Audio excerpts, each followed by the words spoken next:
Assalamu alaikum everyone, this is Shoaib Farooqui.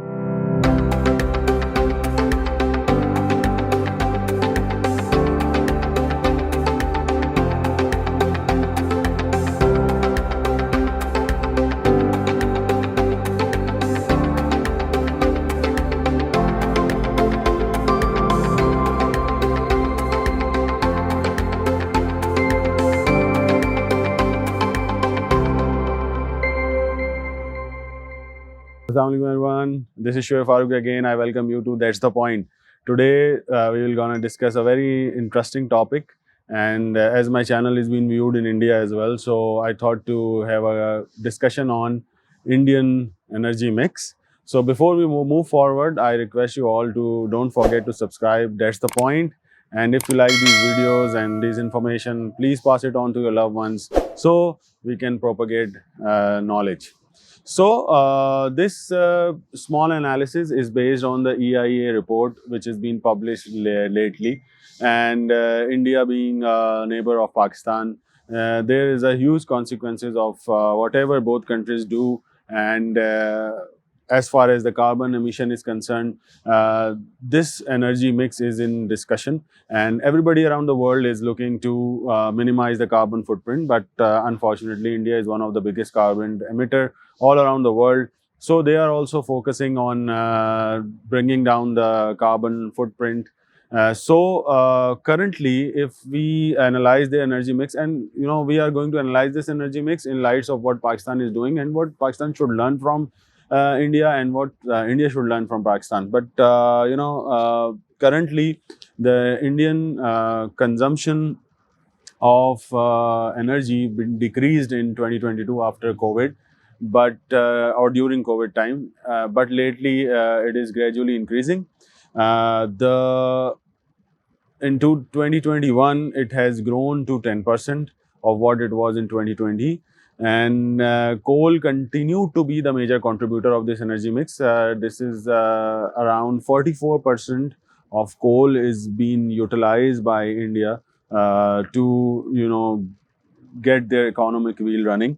Traditional biomass contribute around 21%, and natural gas is a very small footprint of only 6%. As far as Pakistan is concerned, Pakistan energy mix is heavily dependent on natural gas, which is around 42%.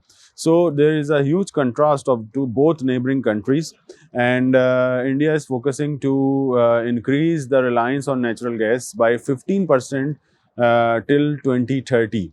So they will be doing a major infrastructure development. A lot of investment will be coming in, while they are focused to increase this gas reliance to around 15 to 16%.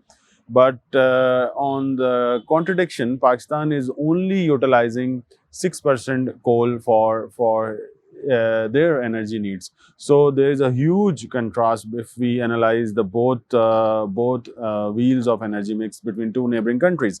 So on your screen, you will see right now, on your screen you can see the latest energy mix by fuel type, which was published based on 2020 data by EIA. So you can see coal is again a major contributor. That's what we have discussed. So what is the way forward, and what Indian government is now thinking on how they are planning? Okay, so as I mentioned, that India is the fourth biggest CO2 emitter, and this is a really area of concern for all of the world. And this, CO2 is bringing drastic climate change within the neighboring countries, and this Asia, Pacific, and South Asia belt of the world map. And after China, European Union, and US, India is the fourth biggest carbon emitter. So India need a massive transition of clean fuel, and that's why they are going to invest around 5 trillion to revamp their energy mix wheel by 2025. Now, countries putting a lot of emphasis on the infrastructure development. They need to develop the gas pipelines. They need to develop the mechanism of bringing in the imported gas in the form of LNG, and then transferring it to all different parts of the country. Still, India is the 13th biggest gas consumer. They are the fourth biggest LNG importer. Uh, LNG imports are expected to grow by 58% and of the total gas consumption by 2030. If we compare this energy mix wheel with Pakistan, Pakistan is energy demand is very minimal as compared to what India is consuming and India is planning, because India has a biggest one of the biggest population around the globe. So their needs are much bigger than the neighboring countries. So if I go and share with you this expected energy wheel on your screen, you can see that by 2040, as projected by EIA, there will be the coal reliance will be reduced by 20%, and their gas reliance will be increased by 10 to 12%. And on the renewables and biofuel, they will continue to increase the footprint gradually. This is one of the very interesting part of energy mix of India, that they are relying on biofuels, and Pakistan should learn from India, and they should adopt uh, whatever measures are possible to emphasize more on biofuel. Now, if we go to the next slide, this is the big picture, and as the country is planning to revamp the energy wheel, they will definitely be investing in a lot of pipelines. Currently, they have around 17,000 kilometer of pipeline which is operational. By 2030, this pipeline infrastructure will be doubled. Then the CNG stations, they will be putting a lot of emphasis on CNG stations all around the highway network around the country. The LPG connections will be given.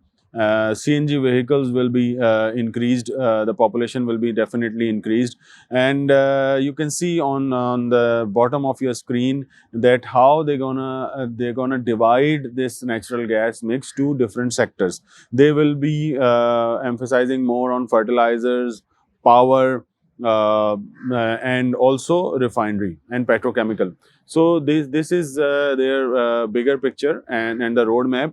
Now we'll go to the last slide and the concluding remarks of this presentation, and what world has to learn from this approach by the Indian government. The steps what they are taking, that they are constructing around 34,000 kilometer of trunk pipelines by 2024. They will be saving a lot on logistic cost. They will be reducing their footprint on trucks. LNG terminals at ports will be increased. They will be putting 6 terminals, and that will be gradually increased to 10 terminals by 2024. CNG, LNG stations on the highways. India has around 26 sedimentary basins, and ONGC to invest around 31,000 crores on in next 3 years to develop these new assets. They will be drilling more. India also have around 54 participating interests all around the world overseas, where they have invested a lot, and those working interests will be producing for them. Either they will bring the natural gas or hydrocarbon from those assets, or they will be selling that from those assets to other parts of the country to generate foreign direct investment in the form of foreign reserves. Then there will be government to government deals, especially with UAE, Qatar, Iraq, Russia, and Saudi Arabia, to import LNG, and this LNG import will definitely increase. So what they have done, they have 100% on FDI. They have allowed a lot of duty waivers. They are encouraging ENP sectors to grow. They are encouraging the pipeline sector to grow.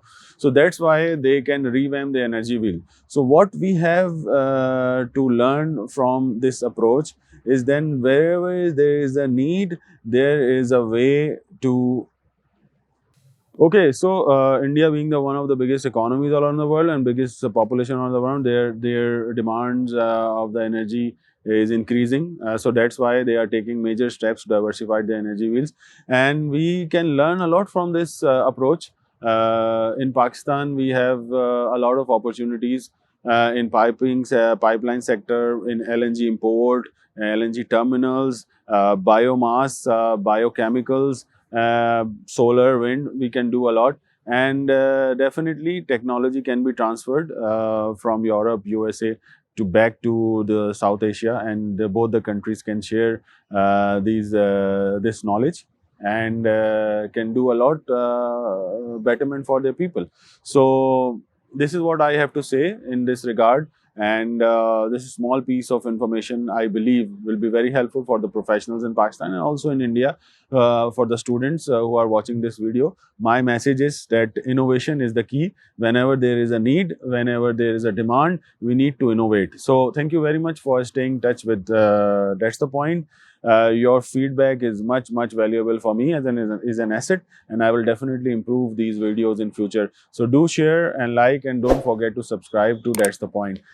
This is Shoaib Farooqui signing off from That's the Point. Allah Hafiz.